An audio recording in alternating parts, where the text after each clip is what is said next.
Hi friends, welcome to Sravani's kitchen. నేను మీ శ్రావణి. ఇవాళ మన స్పెషల్ వెరైటీ రెసిపీ వచ్చేసి బియ్యం పిండి అప్పడాలు. ఇంట్లో బియ్యం పిండి ఉంటే చాలు, చాలా ఈజీగా ఇలా అప్పడాలను చేసుకొని స్టోర్ చేసుకోవచ్చు.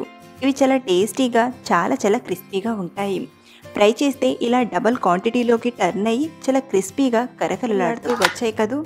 మరి ఎంతో టేస్టీగా ఈ కరకరలాడే బియ్యం పిండి అప్పడాలు చేసి ఆ ప్రాసెస్ని ఇప్పుడు చూసేద్దాం. అలాగే ఫ్రెండ్స్, మన ఛానల్లో ఆల్రెడీ రాగి అప్పడాలను అలాగే బొంబాయి రవ్వతో అప్పడాలను కూడా పోస్ట్ చేశాను. మీరు వాటిని కూడా చూడండి. చాలా ఈజీ వేలో పర్ఫెక్ట్గా ఇంట్లోనే ఎలా చేయాలో చాలా డీటెయిల్డ్గా ఆ వీడియోలో చెప్పాను. మీకు ఇంట్రెస్ట్ ఉంటే లింక్ అనేది నేను డిస్క్రిప్షన్లో పెడతాను, ఒకసారి చూడగలరు.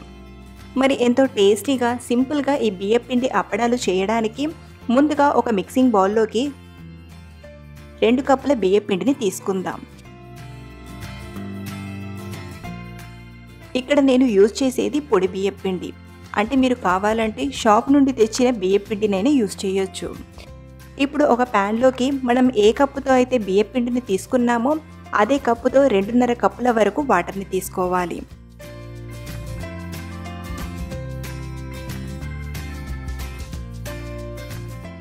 ఈ వాటర్లోనే రుచికి సరిపడా ఉప్పు, 1 టీ స్పూన్ నువ్వులు,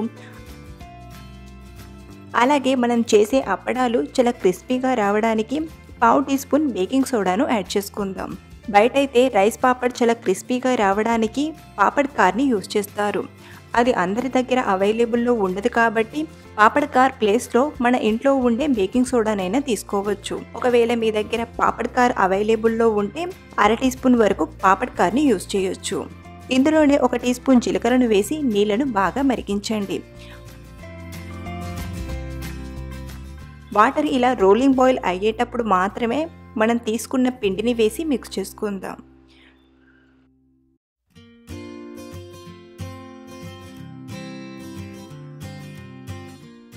చూడండి, పిండి ఇలా కలిపేటప్పుడు ఇక్కడ నాకు కొంచెం డ్రైగా అనిపిస్తుంది. మీకు కూడా ఇలా డ్రైగా అనిపిస్తే 1/2 కప్పు వాటర్ని వేసి బాగా మిక్స్ చేయండి.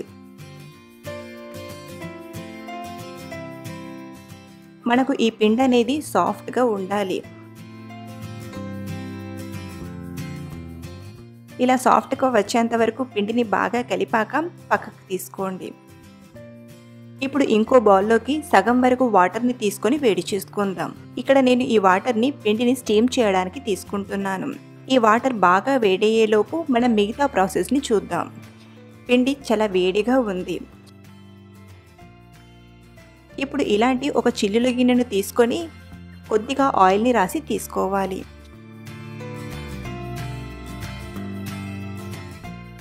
ఇప్పుడు బియ్యం పిండి వేడిగా ఉన్నప్పుడే బాగా మిక్స్ చేసుకుందాం. పిండి చాలా వేడిగా ఉంది కాబట్టి చేతితో కలపడానికి అంత కంఫర్ట్గా ఉండదు. కాబట్టి ఇక్కడ నేను గ్లాస్తో కలుపుతున్నాను. మీరు కావాలంటే ఏదైనా తడి క్లాత్ని వేసి చేతితోనే మిక్స్ చేయొచ్చు. ఇలా ప్రెస్ చేస్తూ కలపండి. పిండి అనేది సాఫ్ట్గా ఉండాలి. ఒకవేళ మీకు ఇలా కలిపేటప్పుడు కూడా పిండి గట్టిగా అనిపిస్తే కొంచెం నీళ్ళను వేసి కలపచ్చు. మరోసారి మీకు క్లియర్ చేస్తున్నాను. పిండి అనేది గట్టిగా ఉంటే మనం చేసే అప్పడాలు అనేవి అంత పలచగా రావు, ఫ్రై చేశాక క్రిస్పీగా కూడా ఉండవు. కాబట్టి పిండిని సాఫ్ట్గా కలపండి. ఇప్పుడు ఈ పిండిని బాల్ సైజ్ అంతా తీసుకొని రౌండ్గా చేసి ఇలా మధ్యలో హోల్ చేయండి. దీని వలన మనం స్టీమింగ్ పై ఉడికించేటప్పుడు పిండి అనేది చక్కగా ఉడుకుతుంది. ఇలాగే పిండి మొత్తం కూడా వడల్లా చేసుకుంటూ తీసుకుందాం. ఇలా అన్నీ చేశాక పక్కన వాటర్ కూడా చక్కగా వేడవుతున్నాయి. ఇప్పుడు పిండి వడలను ఇలా పెట్టి కవర్ చేసి ఒక 10 నిమిషాలు ఆవిరిపై ఉడికించుకుందాం. ఇందులోని ఆవిరి బయటికి పోకుండా ఇలా కాస్త పిండితో హోల్ని క్లోజ్ చేస్తున్నాను. 10-12 నిమిషాల తర్వాత మూత తీసి చూస్తే పిండి సాఫ్ట్గా అయ్యింది. ఇప్పుడు ఒక 2 పిండి వడలను ఒక ప్లేట్లోకి తీసుకుందాం. మిగతా పిండి వడలు చల్లారకుండా మళ్ళీ కవర్ చేసి పెట్టండి. ఈ పిండి వడలు చల్లారకుండా చూసుకోండి. ఇప్పుడు ఈ వడలను మళ్ళీ గ్లాస్తో బాగా ప్రెస్ చేసుకుంటూ మిక్స్ చేసుకుందాం. ఈ పిండిని మనం ఎంత బాగా మిక్స్ చేస్తామో అంత సాఫ్ట్గా అవుతుంది. అలాగే మనం చేసే అప్పడాలు కూడా అంత పర్ఫెక్ట్గా కుదురుతాయి.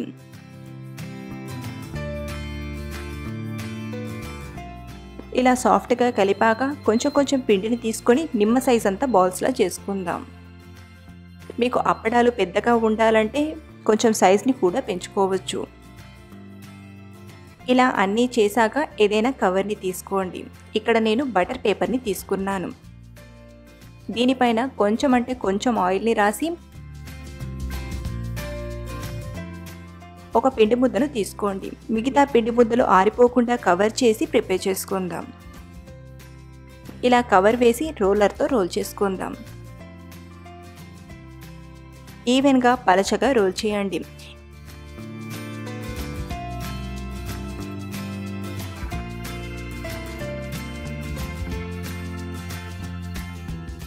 ఇలా మీకు వీలైనంత పలచగా రోల్ చేయాలి. అలా అని అప్పడం చిరిగిపోయేటట్టు కూడా రోల్ చేయకండి. వీటిని ఒకవేళ మీరు లావుగా రోల్ చేస్తే అప్పడాలు చాలా లావుగా వస్తాయి, అంత క్రిస్పీగా ఉండవు.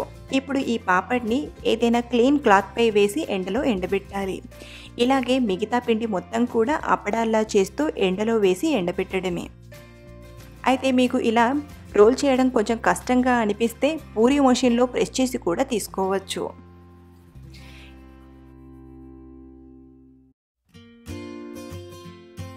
ఇలా కవర్ వేసి కొంచెం ఆయిల్ని రాసి పిండి ముద్దను పెట్టి ప్రెస్ చేస్తే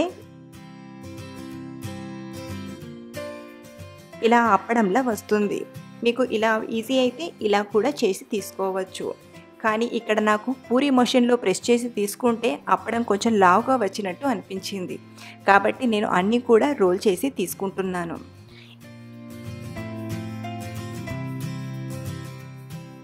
మనం ఫస్ట్ తీసుకున్న పిండి మొత్తం అప్పడాల్లా చేశాక మిగతా పిండి ముద్దల్ని కూడా తీసుకొని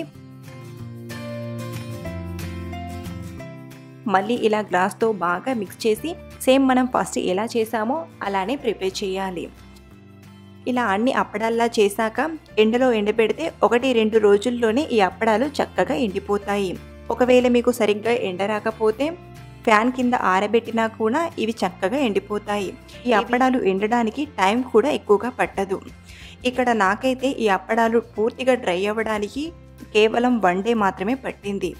అంటే డే మొత్తం ఎండలో పెట్టి నైట్కి ఫ్యాన్ కింద పెట్టాను. చూడండి, ఇలా డ్రైగా ఎండిన అప్పడాలని ఇప్పుడు ఫ్రై చేసి చూపిస్తారు.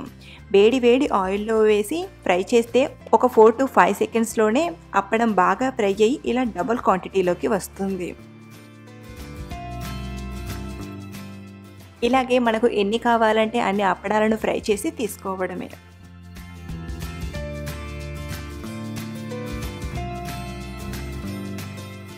చూడండి, 2 దగ్గర పెట్టి చూస్తే డిఫరెన్స్ అనేది ఈజీగా తెలుస్తుంది. మనం ఫ్రై చేసిన అప్పడం ఎంత డబల్ క్వాంటిటీకి వచ్చిందో. చాలా క్రిస్పీగా రైస్ అప్పడాలు చేయాలంటే ఇలా ఈజీ వేలో చేసి తీసుకోండి. అయితే వీటిని స్టోర్ చేసే విషయానికి వస్తే ఇవి ఒక 5 to 6 months వరకు నిల్వ చేసుకోవచ్చు. మీరు ఎక్కువ రోజులైనా నిల్వ చేసుకోవచ్చు.